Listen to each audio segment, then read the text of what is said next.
It's Monday morning. I drive the 45 minutes down to this property, kind of a rural area, and there's a vacant dirt lot next to the house, and I see Daniel's truck parked there. So I decide to park next to him. We both get out, we're talking, we're waiting for this owner to show up.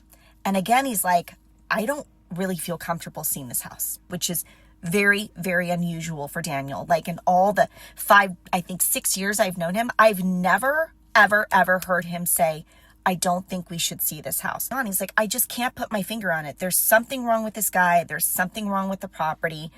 He said that he asked this guy for the rental agreements, for the leases, for these renters. Investors need to know, okay, what are the contractual agreements that we have to abide by? Is it a 6-month lease?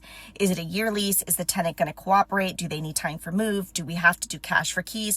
If they're not going to cooperate, you're looking at 1 year to 2 years or more for the eviction process. So that's a big deal. The investors always need to know what the situation is with the tenants. Does this guy send him 12 leases?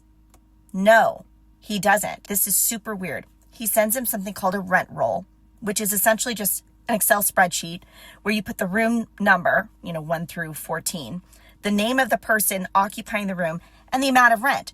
All of them were $1,000. For all we know, those could be completely made up names. There's no way to verify if those are actually the real people occupying that room. And he sends him a master lease.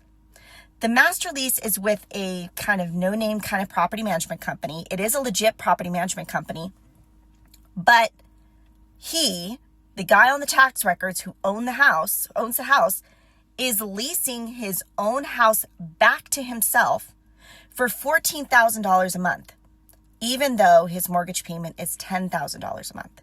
This wasn't even in an LLC. It was just in his name as the owner. And there's all kinds of reasons to do that, but one of them is a form of fraud. Just letting you know. This guy had no official leases. That he's renting the home back to himself for $4,000 more than the mortgage payment was all suspicious activity. But just as we're sitting there, who drives up? The owner. And so we decide to move forward with seeing the house. I'm going to be honest, the guy looked pretty basic, probably early 40s, Caucasian, short, thin. I'm very sensitive to the emotions of people, the energy of people and places. And the one thing I will notice is I got no read on this guy at all. Nothing. Looking back now, the moment Daniel said he felt uncomfortable seeing the house, we should have just